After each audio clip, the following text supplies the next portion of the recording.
Hi everyone! Welcome po muli sa ating pag-aaral ng Salita ng Diyos. Ako po muli yung mga kasama, Pastor Charlie Dakotanan. Sa oras na ito, mag-aral ng Salita ng Diyos. So, purihin ang Panginoon. So, God is good all the time. And all the time, God is good. So, welcome po sa kabuuan ng Jesus Christ Saves Global Outreach Church, Camarin Family. At sa lahat po ng mga sumusubaybay sa ating midweek service, pagpalaan nyo rin po kayong lahat. So, saan man kayo naroon sa oras na ito. So, God bless po. At welcome po sa pag-aaral na ito ng Salita ng Diyos. Amen. So, purihin ang Panginoon. At sa oras na ito, tayo po ay dadako na sa pakikinig ng Salita ng Diyos. So, basahin po muli natin ang ating foundation verse. Nasa ikalawang bahagi po tayo sa ating paksa about lukewarmness o panlalamig. Okay?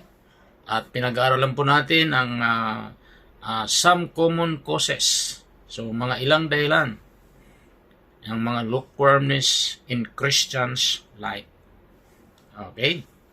So, before that, tayo po ay basahin muli natin ang ating foundation verse. Di ba po tayo umalis sa Book of Revelation 3 verse 15 to 16. So again, sabi ron, I know all the things you do. Sabi ng Panginoon. Okay, so sabi niya that you are neither hot nor cold. So I wish that you were, sabi niya, I wish that you were one or the other. But since you are like lukewarm water, neither hot nor cold, I will spit you out of my mouth.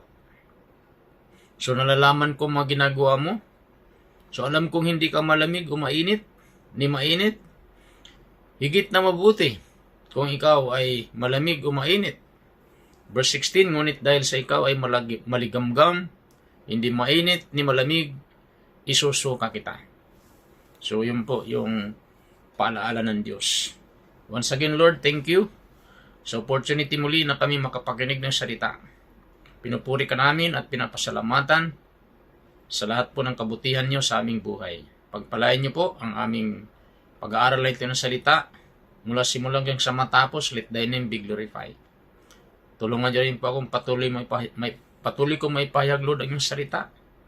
Lord, nang naayon sa iyong dakilang kalooban, Panginoon.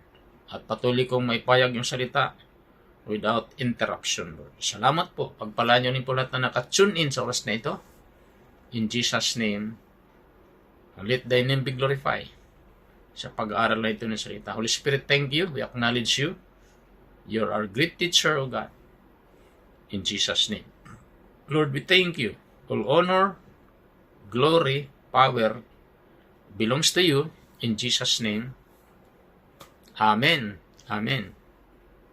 So, purihin ang Diyos. So, nasa ikalawang bahagi po tayo, part 2 ng ating pag-aaral about lukewarmness o panlalamig. Okay? At tinatalakay po natin yung mga some causes o some common causes. Ang karaniwang dahilan of lukewarmness in Christian's life. Amen? So, nung nakaraan po ay nakapagbahagi pa ako ng 4. So, mayroon po tayong natitirang 6 na mga major common causes of lukewarmness. So, mabilis ko po itong babanggitin. Ayan. So, lagi nating alalahanin na ang Diyos, ang nais niya maging mainit tayo sa Panginoon. Ang nais niya, yung ating first love, ay mapanatili. Ayaw ni Lord ng lukewarm Christian. Ayaw ni Lord ng malamig na Kristiyano. Gusto niya mainit tayo. Amen? Sabi ko sa inyo nakaraan, sa Book of Revelation na ito, chapter 3, verse 15 to 16, Jesus addresses the church in Laodicea. Amen? One of the 7 churches in the Book of Revelation na minensyon ng Panginoon. Okay, yung 7 churches ay dito in-address ng Panginoon yung church sa Laodicea. So, describing them as lukewarm and neither hot nor cold. That's why he rebukes them for their spiritual apathy and calls them to repentance and renewed zeal for him. According sa Revelation 3, verse 15 to 16. Yan. So, tuloy po tayo sa ating pag-aaral about some common causes of lukewarmness in Christian life. So, in short recap po natin, nakapagbigay pa ko sa inyo ng 4. First is compromise. So, one of the common causes of lukewarmness, pag ang isang Kristiyano ay naging compromising, so yun po ay magiging dahilan ng kanyang pagiging lukewarm o malahininga. Amen? So don't compromise. Yun ang reminder sa atin ng Lord sa Romans 12 verse 1 and 2. And the second is distraction and worldly influences. Amen? So napakarami pong mga libangan sa ngayon, mga kaguluhan sa isip, okay, na maaring makadistract ng ating pananampalataya. Okay? And sabi nga, when we allow the distraction and pressures of the world to consume our thoughts and time, so we can become lukewarm in our faith. So wag po tayong pa-distract.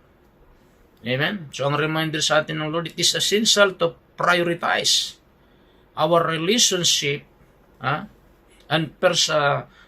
with God and guard our hearts and minds, okay, against worldly influences. So kailangan i-prioritize natin yung ating relasyon kay Lord. Guardian natin ang ating puso, ang ating isip laban sa mga makamundong impluwensya. Amen. So we need to focus our mind, our hearts to Jesus, not on things on this earth. Kasi lahat ng dito sa mundo ay pansamantala lamang. Sabi sa Hebrew 12 verse 2, looking unto Jesus, the author and the finisher of our faith. Ito natin paningin kay Jesus na siyang pinagmulan ng ating pananampalataya. And also Colossians 3 verse 2 and 3, set your mind on things above, not on things on the earth. Why? For you died, and your life is hidden with Christ in God. Ang mga bagay na panlangit ang isaisip ninyo, sabi ng Panginoon. Hindi yung mga bagay na panlupa, sapagkat namatay na kayo at ang inyong tunay na buhay ay natatago sa Diyos. Amen? So yun pong paalala ng Diyos. And the third is neglect of spiritual discipline. So don't neglect yung ating spiritual na buhay. So dahil ang disiplinahin natin. Dahil sabi nga, failure to prioritize prayer, Bible study, worship, fellowship, and serving God and others, resulting in spiritual dryness and lukewarmness. So once na napabayaan po natin yung ating prayer life, Bible reading, Bible study, yung worship natin, fellowship, serving God, resulting in spiritual dryness and lukewarmness. Amen? Kaya maintain natin yung ating daily soap devotion. Okay? Nabanggit ko sa inyo yung soap devotion. So yung take note po, kaya nga soap I believe lahat tayo gumagamit ng sabon. Okay? So, alam niyo po ba na si Lord ay parang sabon din po. Na naglilinis sa atin. Amen? Ang salita ng Diyos parang sabon din po. Okay? Sabi ng John 15 verse 3, nalinis na kayo sa pamamagitan ng salita na sinabi ko sa inyo. So ang salita ng Diyos naglilinis ng buhay natin. Ito purify tayo pagka tayo po ay hindi natin inineglect ang pagbabasa ng salita ng Diyos. Kaya nga mahalaga yung daily soap devotion. Pag sinabing soap, nabanggit ko sa inyo, soap means is scripture. Nagbabasa tayo ng scripture, ng salita ng Diyos. At habang binabasa natin, letter O, ino-observe natin. Observation. Ino-observe natin yung nababasa natin. Hindi natin basta binasa lang, kundi iniintindi natin, ino-observe natin. And the second letter A is application. So, binabasa natin, na-apply natin sa buhay natin. Okay? And letter P, prayer. Kaya napaka-importante yun. Yun yung ating way of life. Amen? So, huwag tayong maging pabaya dahil sabi sa mga ngaral, 10 verse 18, kung pabaya ang may-ari, ang bubong ay masisira. Kung siya'y tamad, mawawasak ang buong bahay. Yan. Pang-apat na nabanggit ko po is complacency and self-reliance. Amen? So, pag-asa o pagtitiwala sa sariling kakayanan ay maaari po na maging dahilan ng pagiging lukewarm. Amen? Kaya napaka-importante magtiwala tayo at dumipindi po tayo sa ating Panginoon. Okay? So, purihin ng Diyos. So, yung palaala ng Diyos, ang verse natin dyan ay Kawikaan, chapter 3, verse 5 to 7. Ayan. So, punta na po tayo sa panglima. So, isa sa mga common causes of lukewarmness, take note po yung panglima, yung tinatawag pong lack of passion. Okay? Lack of passion. Yan. Pag sinabing passion, ibig sabihin, passion means strong liking or desire. Yan ang ibig sabihin ng passion. Okay? Hindi po yung mahal na araw, nagpapasyon. Iba po yun. So, strong liking or desire. So, kailangan mayroon tayong malaking pagkagusto o pagnanasa para sa Diyos. Para sa kanyang salita. Amen? Para maglingkod sa Diyos. Yun ang ibig sabihin ng passion. Amen? So, take note, losing the fervor, hallelujah, and passion for God that characterize the early days of one's faith journey, so leading to complacency. Ibig sabihin, magiging kampante ka na. And lukewarmness. Yan. Pag nawala na po yung tinatawag na fervor, pag sinabing fervor ay yung kaalaban mo, pagiging mainit mo, pagiging excited mo, excitement mo kay Lord. Yung kagalakan, kasiglahan mo para sa Diyos, yung pag-ibig mo para sa Diyos. So, maaring ito ay magiging, halimbawa, kampante ka na. Yun ay magiging cause ng lukewarmness o pandalamig. Pag nawala na po yung fervor. Kaya napaka-importante, wag natin i-maintain natin yung ating fervor. Yung pagiging maalab natin, pagiging mainit natin kay Lord. Amen? So, yun po. So, lack of passion, magiging dahilan ng pagiging lukewarm. So, pag nawala na yung passion mo sa mga lost souls, so, maaaring ikaw ay, passion mo sa pagmamahal mo sa Diyos. Wala na, malamig na. Magiging Christian life mo. Amen? Take note, sabi nga ng Matthew chapter 9, 35 to 38. So, sino po ba dito ang biblical example na puno ng passion? So, simple, walang iba kundi si Jesus. Sabi sa book of Matthew 9, 35, 38. Anong sabi roon? Then Jesus went out all the cities and villages, teaching in their synagogues, preaching the gospel of the kingdom, and healing every sickness and every disease. So, like sheep having no shepherd.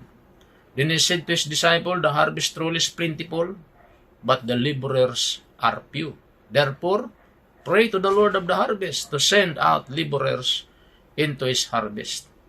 So, ano pong pinapakita rito? Nilibot ni Jesus ang lahat ng mga bayan at nayon. Nayon, doon nagtuturo siya ng sa kanila mga sinagoga at pinangangaral ng mabuting balita tungkol sa paghahari ng Diyos. Pinagaling din niya ang lahat ng mga taong may sakit at karamdaman. Nung makita niya ang napakaraming tao, nahabag siya. Ibig sabihin, naroon yung compassion niya. So, nahabag siya sa kanila sapagkat sila ay nanlupaypay, litong-lito, para mga tupang walang pastol. Kaya't sinabi niya sa kanyang mga lagad, napakarami ang anihin, ngunit kakaunti ang mag-aani. Dalangin ninyo sa may anihin ng anihan na magpadala ng mga mag-aani. Okay? So, si Lord po, naglilibot siya. Nangangaral na ebanghelyo. Nagpapagaling ng mga may sakit. Then nakita niya marami mga tao, lito at lupaypay. Kaya sabi ron, nagkaroon siya ng habag. Amen? So, kumusta po? May habag pa po tayo. May habag pa po kayo sa mga ligaw ng kaluluwa. Ha? So, dapat huwag mawala sa atin yun. Kasi once na nawala na yung habag na yun, wala na tayong pakialam sa mga papunta sa impyerno. Ang tawag doon ay nanlalamig na Kristiyano. Amen? Kung napaka-importante po, ma-maintain natin yung passion. Okay? So, sa mga taong papunta sa impyerno. Preach the gospel, mangaral tayo. Okay? Kaya napaka-importante tayo po ay hindi tumitigil sa pagbabahagi ng salita ng Diyos. Amen? Nandyan lang naman yung mga tao willing makinig ng Word of God. At anyayahan mo silang tanggapin si Jesus. They are ready to accept Jesus. Nabanggit nga minsan yung naghayo kami, mahigit 30 tumanggap sa Panginoon. So, meaning, hindi mahirap magpatanggap. Madali lang magpatanggap. Yun nga lang, yung medyo, doon, yung pag-iimbita sa temple worship, talagang hindi mo ma-invite lahat yung mga napatanggap mo. So, yun ang kailangan, matinding trabaho talaga yun. So, ang mahalaga, napatanggap mo sila. Okay? So, ang pagliligtas naman talaga, yung, yung pagiging matured na Kristiyano. So, siyempre, ang number one na tumutulong dyan ang Panginoon. So, mga instrument lang tayo ng Diyos. Maging yung pagliligtas, si Lord naman yung nagliligtas. Instrument lang tayo ni Lord. Okay, tulay lang tayo. Kailangan magpagamit lang po tayo. Buka lang po natin yung bibig natin. Amen? So, share natin ang salita ng Diyos sa mga hindi pa nakakilala sa Panginoon. Amen? So, yun po. Kailangan huwag mawala yung passion sa puso natin for the lost souls. Amen? Kasi pag nawala yun po ay dahilan na po para ikaw ay maging malahininga. Lack of passion. Amen? Lack of passion for the lost souls.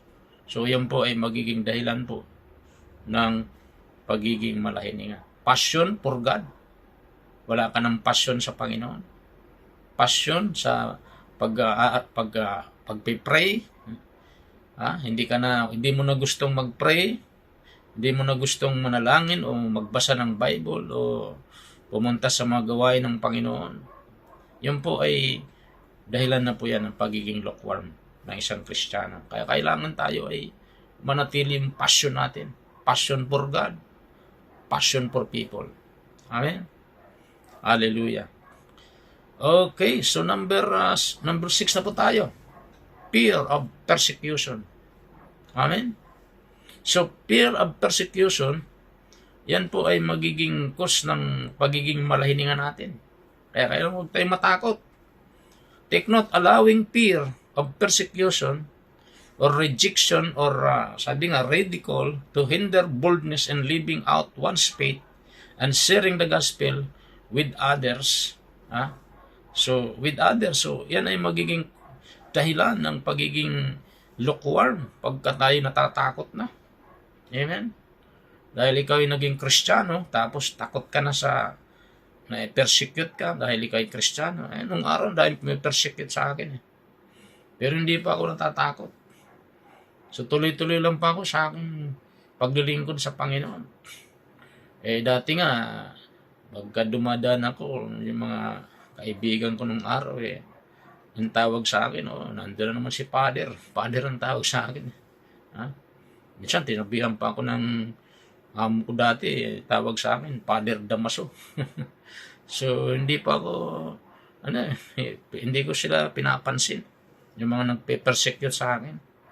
Mayroon pa ngang nagsasabi sa akin, pag nakikita na ako, sabi sa akin, mga unbeliever nung araw, sabi sa akin, praise the Lord. So, sasabihin ako, praise the Lord. Pinapersecute ako. Pero alam niyo yung nagpe-persecute sa akin noon, minsan nakita ko sa church hindi ko, sino kaya to?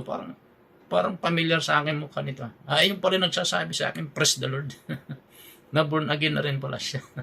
Umati na sa temple worship. Ba? So, pray ng Diyos. Ayun mga nagpe-persecute sa'yo. Magulat ka, born again na rin sila, nagpe-praise the Lord na rin sila. Yan. Nagpe-persecute sa akin pag nakikita ko, praise the Lord. So, yun, na-born again na rin pala siya. Yan. So, huwag tayong matakot sa mga persecution. Amen? Kasi minsan pag natakot tayo sa persecution, hindi na tayo nakapag-share ng gospel. Natatakot. Kaya nga sabi, allowing persecution, rejection, or ridicule to hinder boldness and living out one's faith and sharing the gospel with others. So, yun ang nagiging hadlang. Wala na siyang boldness. Nahadlangan na yung kanyang boldness, yung tapang niya, upang ipamuhay yung kanyang panampalataya at pagbabahagi ng ebanghelyo ng Diyos. So, ano ba yung ebanghelyo? Madalas kong binabanggit. Gospel means Christ's birth, Christ's death, Christ's resurrection. So, kinakahiyaan niyang ipapreach yung kapanganakan ni Jesus, yung pagkamatay ni Jesus at pagkabuhay. So, yun yung gospel, i-preach natin. Huwag tayong mahiya, huwag tayong matakot. Gayahin natin si Apostol Pablo sa Romans 1:16. Ano sabi ni Paul? For I am not ashamed of the gospel of Christ, for it is the power of God to salvation for everyone who believes, for the Jew first and also for the Greek.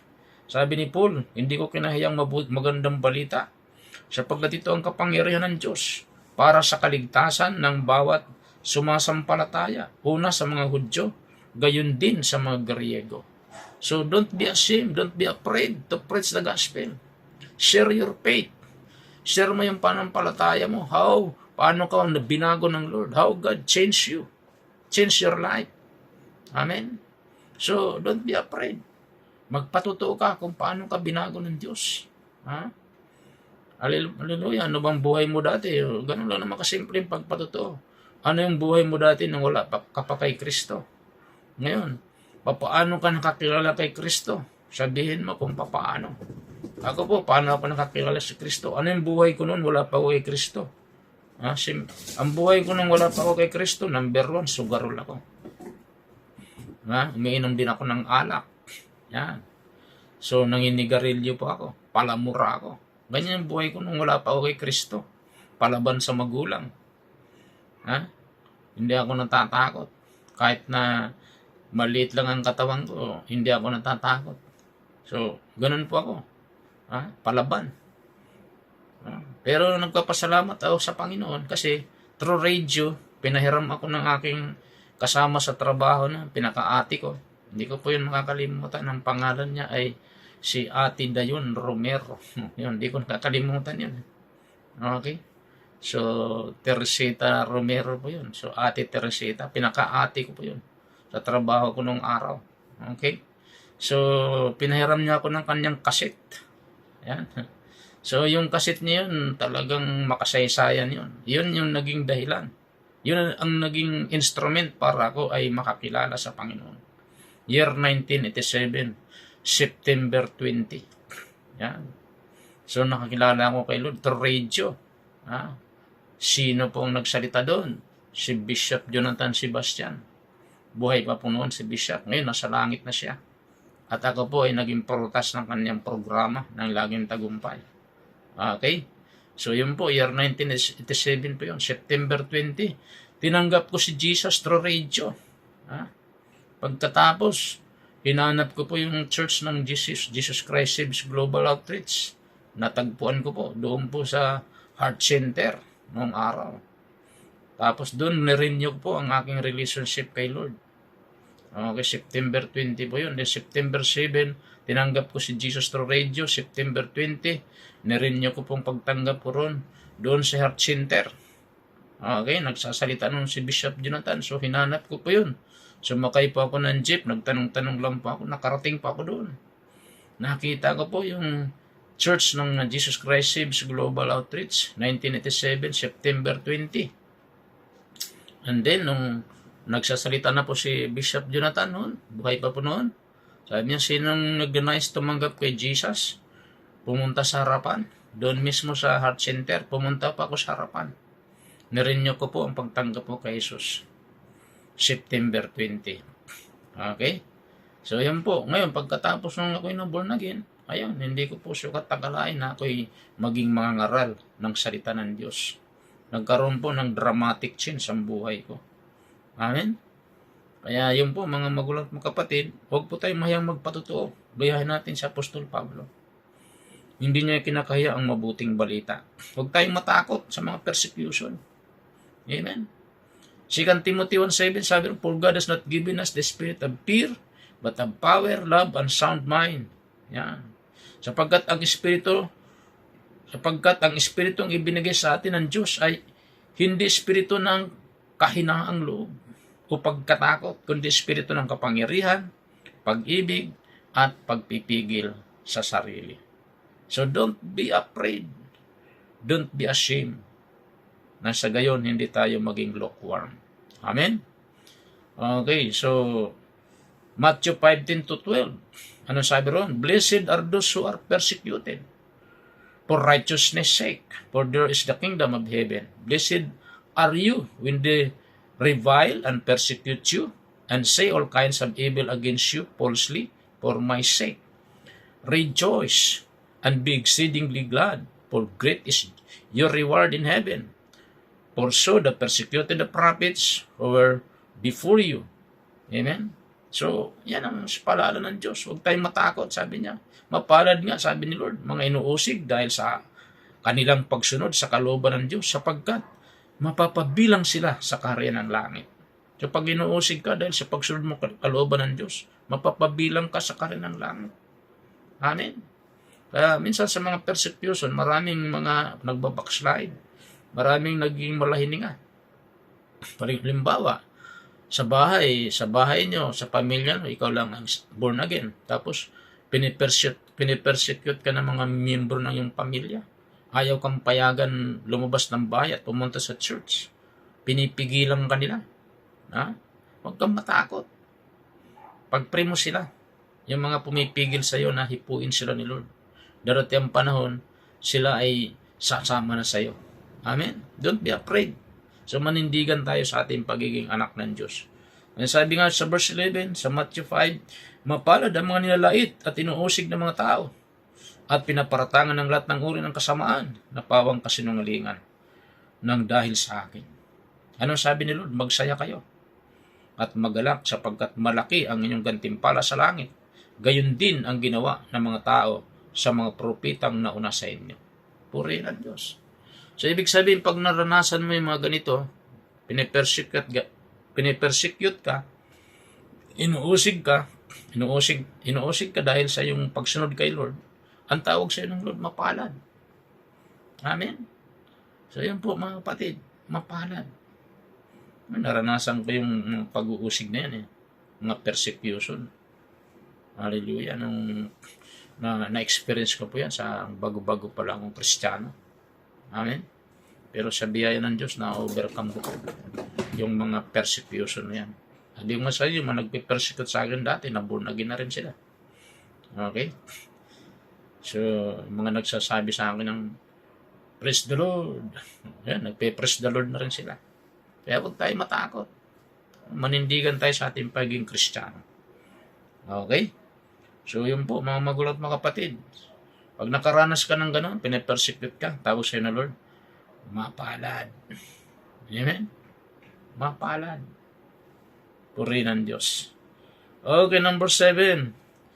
Some common causes of lukewarmness is unconfessed sins. So, ano po yun? Kasalanang hindi pinapahayag. Yun ang magiging dahilan para maging manlamig ang isang Kristiyano. Halimbawa, gumawa ka ng kasalanan tapos hindi mo pinapahayag. Di ba, yung mga gumagawa ng kasalanan, nahihiya na. Meron tayong mga napapanood minsan sa balita pagka nakagawa ng kasalanan dahil sa nahihiya. Anong ginagawa? Tinatakpan yung mukha. Nahihiya. Amen? So take note, holding on to sin, guilt, and shame without confessing and repenting, which hinders intimacy with God and leads to lukewarmness. Amen? Holding on to sin. Halimbawa, hindi mo talagang hinuhold mo yung sin, hindi mo pinapahayag. Yung mga guilt, mga kahiyan, without confessing, so hindi mo pinapahayag. And repenting, hindi ka nagsisisi, which hinders intimacy with God. Magiging hadlang po yan ng iyong pagiging malapit sa Panginoon and leads to lukewarmness. So don't be ashamed. Huwag mong i-hold yung mga kasalanan mo. Kung nakagawa ka ng kasalanan, dapat bilisan mo. Ipahayag mo mga nagawa mong kasalanan. Huwag mo nang ihayag sa mga kaibigan mo, chichismis ka pa noon. O kaya sa kumare mo, kumpare mo, sa classmates mo, ka-office mate mo, o kaya churchmate mo, huwag mo nang ihayag. Idirekta mo na kay Lord, ihayag. Sabihin mo kay Lord lahat ng mga kasalanan mo. Okay? So, maliban lang doon sa taglang trusted mo. So, siguraduhin mo lang mapagkakatiwalaan mo na magko-confess ka ng kasalanan mo doon sa mapagkakatiwalaan mo. Kasi mahirap na sa panahong ito. Mabilis kumalat ang chismis. Maraming marites sa panahong ito. Sa pamagitan nga lang ng messenger, wala pang isang segundo, pwede nang kumalat sa buong mundo. Kaya maging maingat. Direkta mo kay Lord mga kasalanan mo. Sabi ko kanina, maliban na lang kung mayroon kang pinagkakatiwalaan, sabihin mo sa kanya yung mga nagawa mong kasalanan. Yan. Kasi holding on to sin, guilt, and shame without confessing and repenting, which hinders intimacy with God and leads to lukewarmness. Amen? So yan po magiging dahilan ng pagiging lukewarm. Pagka hindi mo kinakonfess yung mga nagawa mong kasalanan. Amen? Anong challenge ng Lord sa atin sa Isaiah 1:18? Ano sabi niya? Come now and let us reason together, says the Lord. Though your sins are like scarlet, sabi ng Panginoon, they shall be as white as snow. Though they are like crimson, so they shall be as a wool. Tagalog, sabi, hali kayo, sabi ni Lord. At tayo magpaliwanagan, sabi ni Yahweh.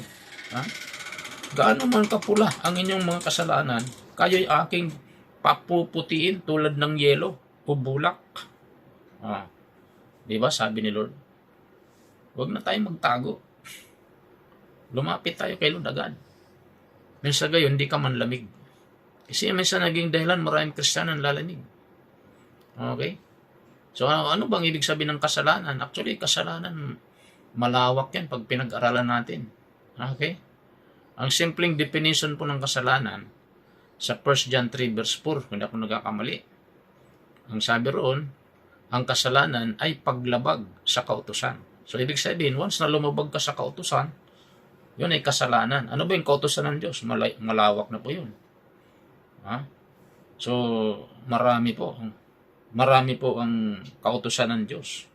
So, ang kasalanan, malawak po yan. So, kailangan, ipahayag mo, nakita mo, ikay nagkasala. Ikaw ay, alam mo, kasalanan ng ginawa mo. Ipahayag mo na kagad kay Lord. Huwag kang magtago.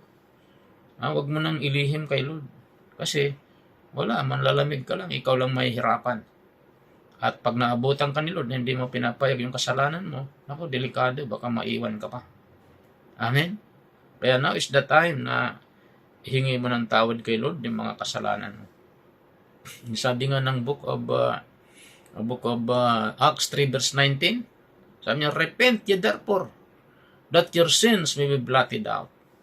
So pag-isa nyo taligdan yung mga kasalanan upang kayo ay mapawi ang iyong kasalanan.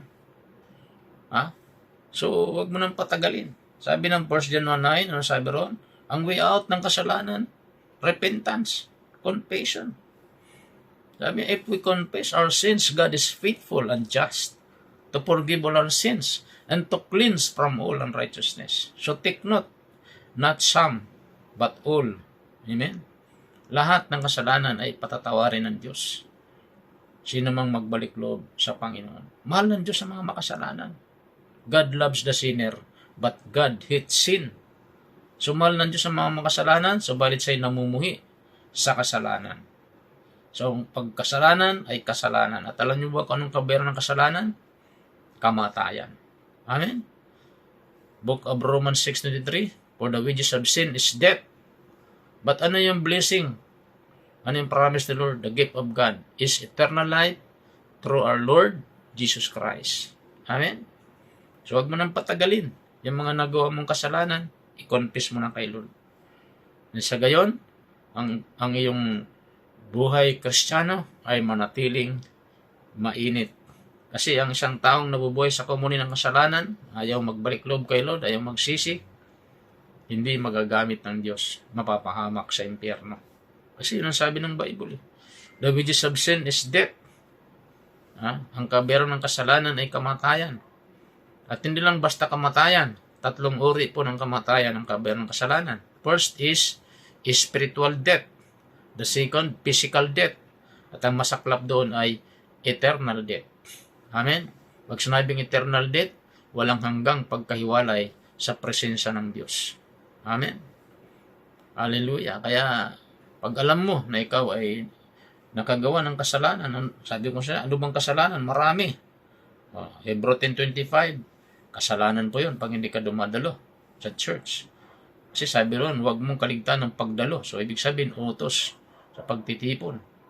So, ibig sabihin, pag hindi ka dumadalo ng church pag linggo, kasalanan yun. Okay? Ano pa? Pag hindi ka nagbabasa ng Bible, kasalanan din yun. Kasi utos ng Lord yun eh.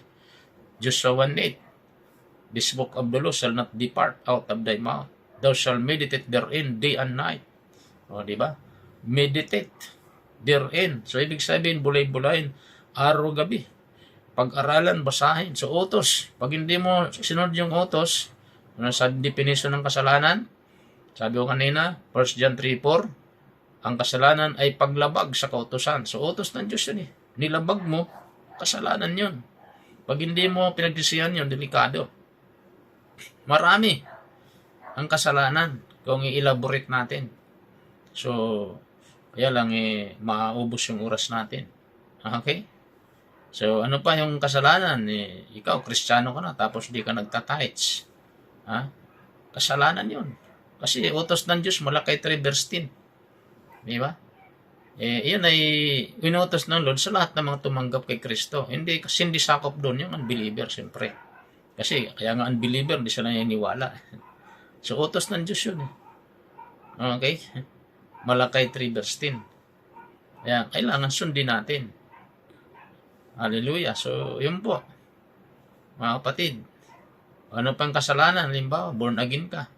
Kristiyano ka, tapos, nag-girlfriend ka ng unbeliever. Kasalanan yun. Kasi sabi ng Lord sa 2 Corinthians 6:14 daw, nagkakamali. Do not unequally yoke to the unbeliever. O, diba? Kasalanan. Utos ng Diyos eh.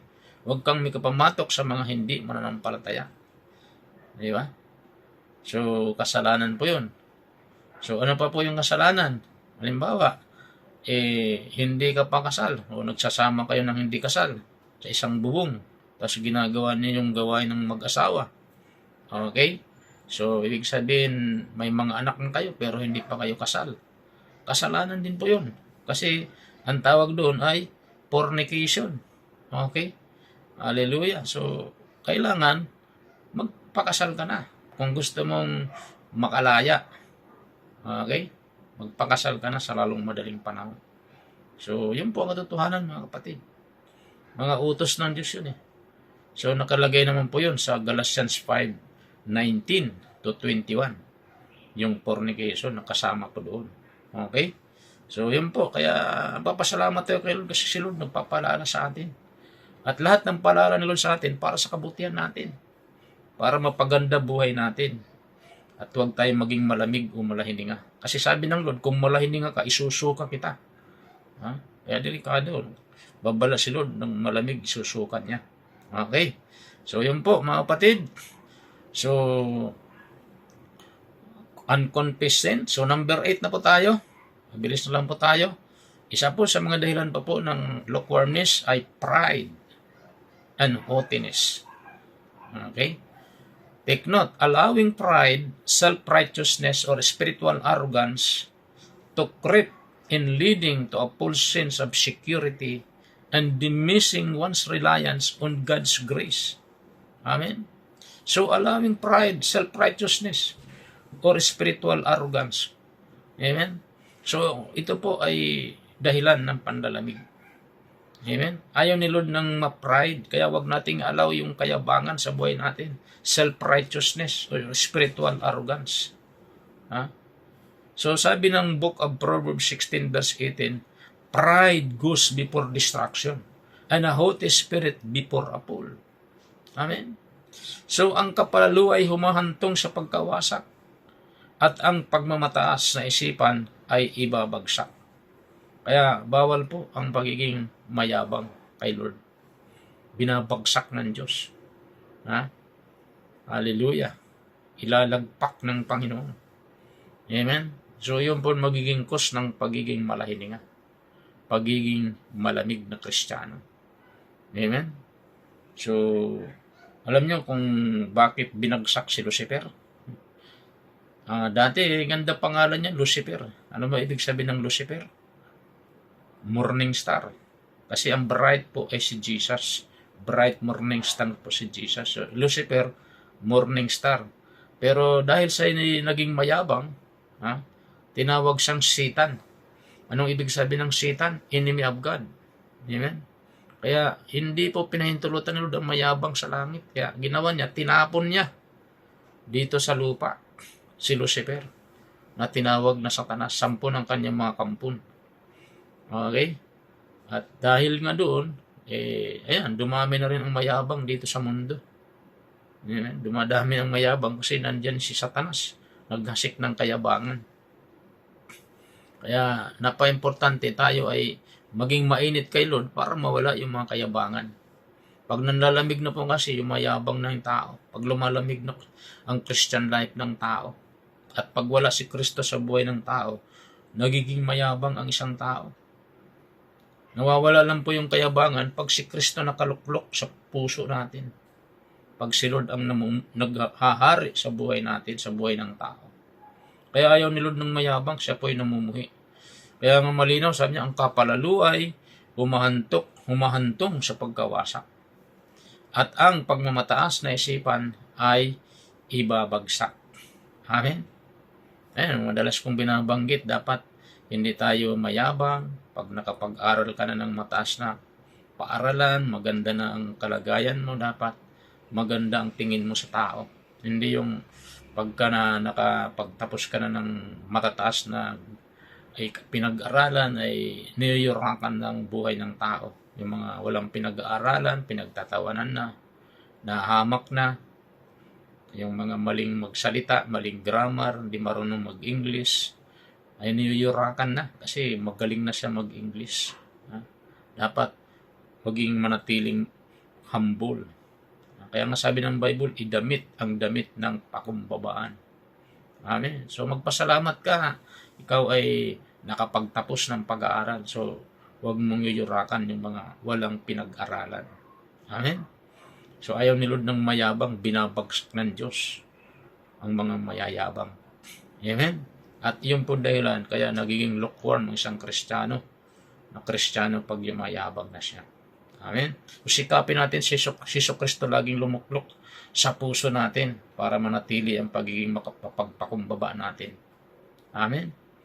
Hallelujah. So, yun po mga kapatid, yung mga dahilan ng mga pagiging lukewarm. So, pride and haughtiness. Pang-8. Pang-9 na po tayo. Yung salitang busyness. Yan. Busyness. Take note, being consumed by the busyness of life. Work or other obligation. So, leaving little time or energy for nurturing. Alin? A vibrant relationship with God. So, little time na lang ang iyong binibigay para kay Lord. Consume na sa pagiging busy ang buhay niya. Sa trabaho, tapos kaunting panahon na lamang ang kanyang binibigay sa Panginoon. Hindi niya naalagaan. Ha? Ang kanyang relasyon kay Lord. Kunting panahon na lang binibigay niya. So ang tawag dyan ay pagiging lukewarm na po yan. Amen. So, hindi namang masama yung pagiging busy.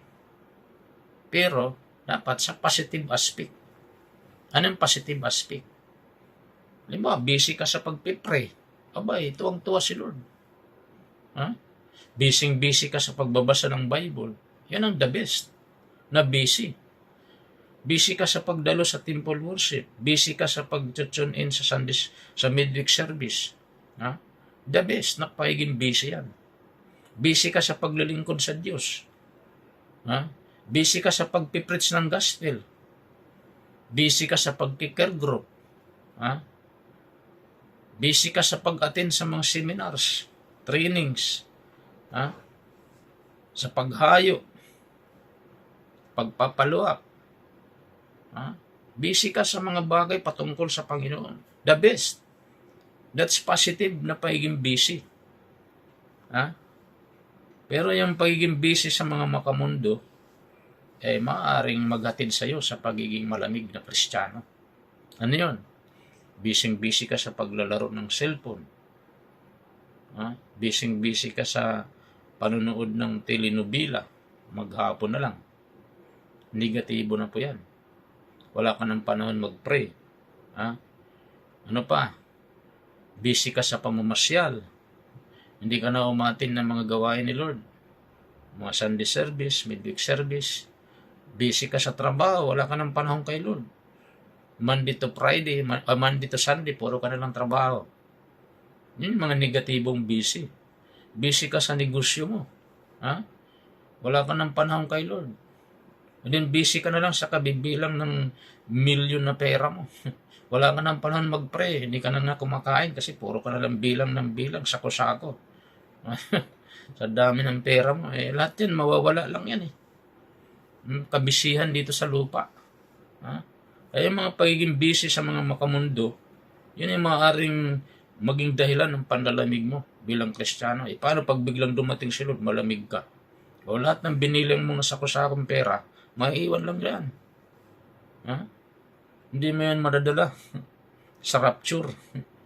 Hallelujah. Masaklap doon, kasama ka ng pera, maiiwan sa rapture. Kasi ang babalikan ni Lord, yung maiinit sa kanya. Hindi niya babalikan yung malahininga. Sinusuka nga niya yung malahininga. Ibig sabihin, sinusuka, hindi na binibigyan ng halaga. Di ba yung suka, wala namang halaga yun . Dahil nga sinuka . So, yun yung sabi ng Lord, palaala sa atin, Lord yan. Amen? So, wag natin ubusin yung ating panahon, buhay, dito sa lupa, trabaho, mga bagay-bagay sa mundong ito. Dapat i-intensify natin yung ating relationship kay Lord. Nurture natin yung ating Christian life, yung ating relasyon kay Lord. Intensify natin, paigtingin natin yung pagiging busy natin sa kingdom ni Lord. Kaya nga sabi ng Matthew 6:33, balikan ko ulit, seek ye first the kingdom of God and His righteousness. All these things shall be added unto us. Amen? So yun po mga kapatid. Reminder sa atin, Romans 12 verse 11 and 12. Sabi niya, magpakasipag kayo at huwag maging tamad. Huwag kasipag kayo, huwag maging tamad. Kaya pag-araw ng linggo, huwag kang tatamarin bumangon ng maaga. Bumangon ka, pumunta ka sa temple worship, mag-church ka. Sampo ng iyong buong pamilya, yayain mo buong pamilya mo. Ha? Dapat encourage mo yung buong pamilya mo, sama-sama kayo sa isang church. Hindi pag-araw ng linggo, kanya-kanya ng punta sa yung kasama mo sa pamilya, pupunta sa ibang church, tapos ikaw pupunta sa isang church. So dapat buong pamilya kayo, isang church lang. Ha? Kung ikaw ama ng tahanan, ina ng tahanan, you have the power to convince yung anak mo, isama mo pag Sunday service. Huwag mong hayaan maiwan lang sa bahay. Huwag mong pagtatrabahuin pag-araw ng linggo yung anak mo. Paatinin mo siya sa church. Convince them na isama mo sila. Yun yung magulang na na talagang hindi niya pinapahintulutan na hindi atin yung kanyang anak pag-araw ng linggo. So, huwag mong baliwalain yun kasi pag dumating si Lord, naku, delikado. Gusto ni Lord maging mainit tayo lahat. Ha? Para kay Lord. Yan, magpakasipag, sabi ni Lord. Huwag maging tamad. Buong puso kayong maglingkod sa Panginoon. Malinaw, paalala sa atin ni Lord, buong puso. Ibig sabihin, maigting, maapoy, maalab. Buong pamilya mo naglilingkod kay Lord. Huwag mong hayaan pag-araw ng linggo, nagtatrabaho yung anak mo. Yayain mo siya. Huwag mo siyang iwan. Huwag mo siyang hayaan magtrabaho siya. Magtrabaho nga siya Monday to Saturday. Pag-araw ng linggo, huwag mong papasukin. Mayroon kang kapangyarihan to convince. Isang church lang puntahan nyo. Ha? Huwag mong papuntahin sa ibang church. Dapat sa isang pamilya, isang church lang pinupuntahan. Amen. Jesus, Gio Camarin family. Kung ikaw ay taga Camarin family, umatin ka. Buong pamilya mo. Amen. Hindi yung kanya-kanyang church ang pupuntahan. Maalab, masipag tayo. Sabi niyo, maggalak kayo dahil sa inyong pag-asa. Magtiyaga kayo sa inyong kapigatian at palaging manalangin. Amen? 1 Corinthians 15:58, therefore, my beloved brethren, be steadfast, immovable, always abounding in the work of the Lord, knowing that your labor is not in vain in the Lord. Kaya nga mga minamahal kong kapatid, magpakatatag kayo. Huwag matitinag, maging masipag kayo. Tingnan, masipag ha. Paglilingkod sa Panginoon, dahil alam ninyong hindi nasasayang inyong pagpapagal para sa Kanya. So, ang ating pagpapagal kay Lord, hindi nasasayang. Amen? Okay, so yun po yung pangsiyam, mga kapatid, business. So, dapat positive ang ating pagiging busy. Hindi yung pagiging busy sa sanlibutan ito. So, pag sinabi kasi busy, may acronym yan being under Satan's yoke. So, huwag kang maging under ni Satanas. Dapat under tayo ng Panginoong Hesus. Amen? Hallelujah. So, huwag tayo maging busy sa mundo. Busy tayo sa Panginoon. So, we must be balanced. Okay? Lastly, tapos na po ako. Lack of accountability. So, isa sa mga hindrance o magiging sanhi ng pagiging lukewarm pag hindi ka na accountable sa buhay mo. Okay? So, kailangan tayong maging accountable. So, lack of accountability. Take note, isolating oneself from community of believers who can provide support, encouragement, and accountability in the Christian walk. Amen? So, kailangan huwag nating i-isolate ang ating sarili sa mga community of believers. Okay? Kasi ang community of believers, ibig sabihin yung church po yan, fellowship, sabi nga, can provide support, encouragement, and accountability in the Christian walk. Kaya nga sabi ron sa Hebrew 10:25, sabi ron, not forsaking the assembling of ourselves together, as in the manner of some, but exhorting one another, and so much the more, as you see that they are approaching. So, wag nating kaligtan ng pagdaro sa mga pagtitipon, gaya ng ginagawa ng ilan. Sa halip, palakasin natin ang loob sa isa't isa. Lalo na ngayon nakikita nating malapit na ang araw ng Panginoon. Amen. So, kailangan magpalakasan tayo. We are accountable, magpalakasan sa isa't isa. Okay? Sa pagdalo natin sa temple worship, so, sama-sama tayo mga mananampalataya. We are accountable. Mayroon tayong sharing. Mayroon tayong mentoring. Grouping. So, nagsisharing tayo. Anong tutunan natin sa Sunday preaching? Nagpapatutuo tayo sa mga kabutihan ni Lord. So, lalong lumalakas ang ating faith. Naaapuyan yung ating pananampalataya. So, we are accountable. Magpaapoy. Makisama sa mga kapwa mananampalataya. We are accountable. So, dapat accountable tayo sa ating sarili. Accountable tayo sa ating buhay Kristiyano. Hindi natin pinapabayaan. Amen? Madalas kong binabanggit, our prayer life, our devotion, our fellowship. So we are accountable. Amen. Acts 2:46, bakit mainit ng mga Kristiyanong ito? Early Christian, sabi ron. So, continuing daily in one accord in the temple and breaking of bread from house to house, they are their food with gladness and simplicity of heart. Nanatili sila sa itinuro ng mga apostol, sa pagsama-sama sa mga bilang mga kapatid, sa pagpirapirasyon ng mga tinapay, at sa pananalangin. Ayun yung mga Kristiyano. Hindi sila lukewarm. Sila yung mainit na mga Kristiyano. Nanatili sila, ibig sabihin, hindi sila pumapalya. Hindi sila nag-a-absent. Nagtitipon-tipon sila, nagpipirapirso ng tinapay, nananala. Yun ang maiinit na Kristiyano. Maiinit, nananalangin, walang patid. Nanatili sila sa itinuturo ng mga apostol. Hindi sila umihiwalay. Amen? So we are accountable, mga kapatid. Pag hindi na po tayo naging accountable, naku, delikado sa ating spiritual life.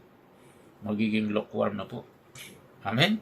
Pag napabayaan na po natin yung ating spiritual na buhay. Okay, not our conclusion. Take note, lukewarmness is a state of spiritual apathy, an indifference that can creep into the lives of believers.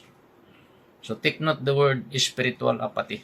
So kailangan ang kalagayan ng ating spiritual na buhay, wag natin pabayaan.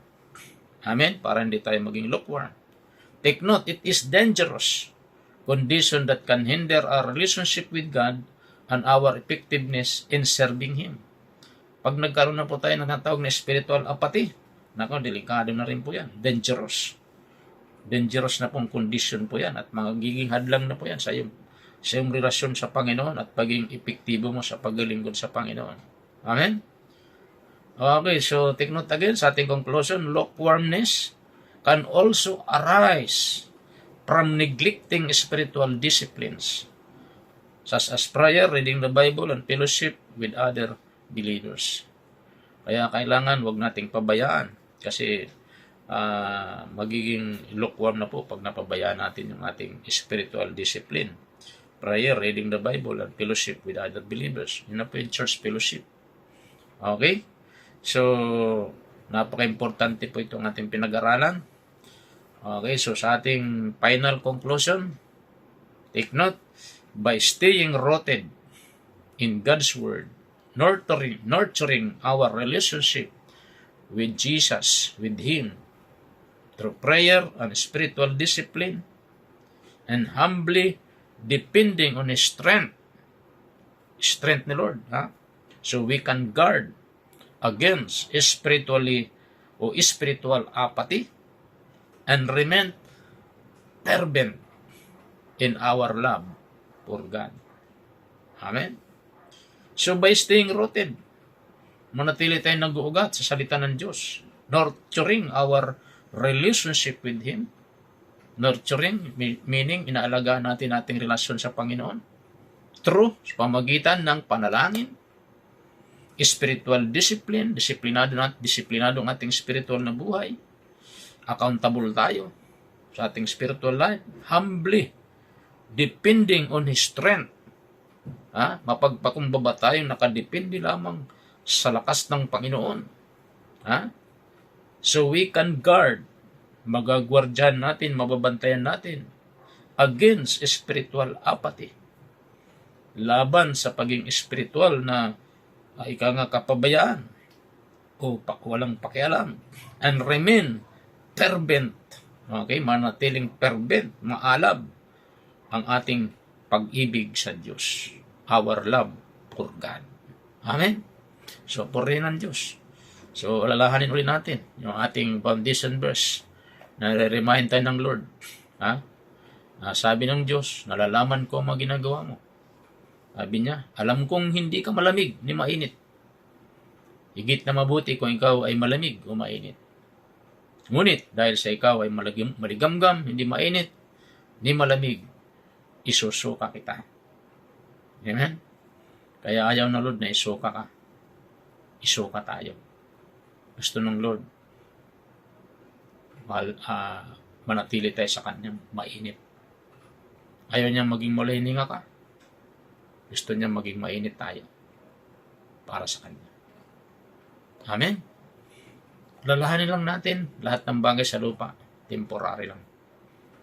na maaaring nagiging cause ng paglalamig ng isang Kristiyano. Focus natin ang ating isip at puso sa Diyos. Bantayan natin ating spiritual life. Huwag tayong sumang-ayon sa takbo ng mundong ito. Yung 10 na yan, okay, gawin mong positive. Sure, manatili tayong mainit sa Panginoon. Amen? Yung una, compromise. Huwag kang mag-compromise. Ang compromise, nagiging cause ng pagiging malahininga. Pero kung manatili kang hindi nagko-compromise, manatili kang mainit kay Lord. Distraction and worldly influences. Pag hindi ka napa-distract at hindi ka napa-influensya sa mundong ito, manatili kang mainit kay Lord. Yung pangatlo, neglect spiritual discipline. Pag hindi mo pinabayaan ang spiritual life mo, nalagaan mo, manatili kang mainit kay Lord. Complacency and self-reliance, pang-apat. Dapat huwag tayo makontento. Huwag tayo makapangkampante. Huwag tayo magtiwala sa sarili natin. Magtiwala tayo kay Lord para manatili tayong mainit kay Lord. 5, lack of passion. Dapat tanggalin natin yung lack of passion. Magkaroon tayo ng passion sa Panginoon. Sa gayon, manatili tayong mainit. Okay? 6, fear of persecution. So, huwag kang matakot sa mga persecution. Instead, ikaw ay maging matapang na harapin para manatili tayong mainit para sa Panginoon. Okay? 7, unconfessed sins. Yung mga kasalanan na hindi mo pinapayag, ipayag mo na para manatili tayong mainit kay Lord. Manatili kang mainit kay Lord. Yung pride, so, palitan mo ng maging humble para manatiling mainit para kay Lord. 9, business, gawin mong positive. Amen? Huwag kang maging busy sa mundo, maging busy ka kay Lord para maging mainit tayo kay Lord. Amen? And lastly, lack of accountability. Dapat maging accountable tayo para maging mainit tayo kay Lord. Accountable tayo sa ating faith kay Lord, spiritual life, pagbabasa ng Bible, sa ating pagdalo sa mga gawain, accountable tayo sa lahat ng aspeto ng buhay natin. Amen? Para kay Lord, para manatili tayong mainit. Amen? So, pray ng Diyos. Hope na mayroon po tayong naunawaan sa ating pag-aaral na ito ng salita ng Diyos. So, dyan na po muna tayo magkatapos. Tayo makot manalangin. Maraming salamat pong muli, O Diyos, sa mga salita na aming napakinggan sa oras na ito. Salamat po sa 10 paalaala mo sa amin, O Diyos, na ang mga causes na ito ng lukewarmness, Panginoon, ay hindi po ito masalin sa buhay ng mga anak mo, sa aming lahat, kundi, Panginoon, ang manatili sa amin, O Lord, ay mga positive aspect, Panginoon, hindi yung mga negative aspect aming napag-aralan, kundi positive po, Panginoon.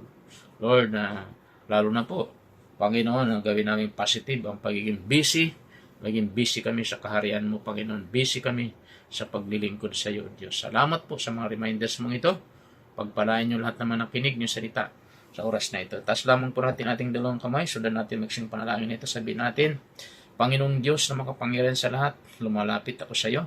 Nagpapakumbaba sa iyong harapan, humihingi pa ako ng tawad sa lahat ng mga nagawa kong kasalanan. At sa oras na ito, Panginoon, patawarin niyo po ako at binubuksan ko ngayon aking puso. Tinatanggap kita, Panginoong Hesus, bilang aking Panginoon at sariling tagapagligtas. Isulat niyo po aking pangalan sa aklat ng buhay. Pangalan ni Hesus. Amen. Amen. Ako lang pong nalangin, Lord, thank you sa lahat ng tumanggap sa iyo. Pagpalain niyo sila. Maging lahat naman nakinig ng salita, pagpalaan niyo rin po, Diyos. Sa pangalan ni Jesus, hallelujah, pagpalaan niyo rin po ang mga nangailangan ng pinansyal, magmiracle ka po. In Jesus' name, gayon din, Panginoon, ang mga nangailangan ng kagalingan, pagalingin niyo po sila, Panginoon, ang mga problema. Thank you, Lord, kayo ang aming problem solver, Lord, in Jesus' name. Purihin ko, Diyos, oras na ito, at patuloy rin po namin dinadalangin ang bayang Israel, pagpalain niyo at panatili ang kapayapaan, Matigil na po ang digmaan, O Diyos, Panginoon, sa buong Middle East, matigil na rin po ang digmaan. In Jesus' name, yung Russia, Ukraine, magharing kapayapaan sa buong Middle East, sa buong mundo. Maging Pilipinas, patuloy mong pagpalain at kubiran ng dugo ni Jesus ang bansang ito mula Luzon, Visayas at Mindanao. Pagpalain mo ekonomiya ng aming bansa at lang na namumuno sa bayang ito. Pagpalain mo at patuloy na maghari ka sa kailang buhay. In Jesus' name, maging ang El Niño ito na sinasabi ng media, Panginoon, ay maglaho na sa aming bansa. Magpadala ka po muli, Lord, o walang tigil ay panalangin, magpadala ka ng masaganang ulan ng pagpapala sa bayang ito na walang kasamang pagbaha. Salamat po. Bless niyo po ekonomiya ng aming bansa at patuloy na kubiran ng dugo ni Jesus ang bayang Pilipinas, Panginoon. Salamat po, purihin ka. All honor, glory, power belongs to you. In Jesus' name, Amen, Amen, Amen. Amen. So thank you very much po muli sa inyong pakikinig ng Word of God. Pagpalain kayo ng Panginoon. So again, yung ating maikling palaala. So every Sunday po, ang ating Sunday Service Celebration, doon lamang po sa may number 500, Hillcrest Village, Camarines Road, Caloocan City.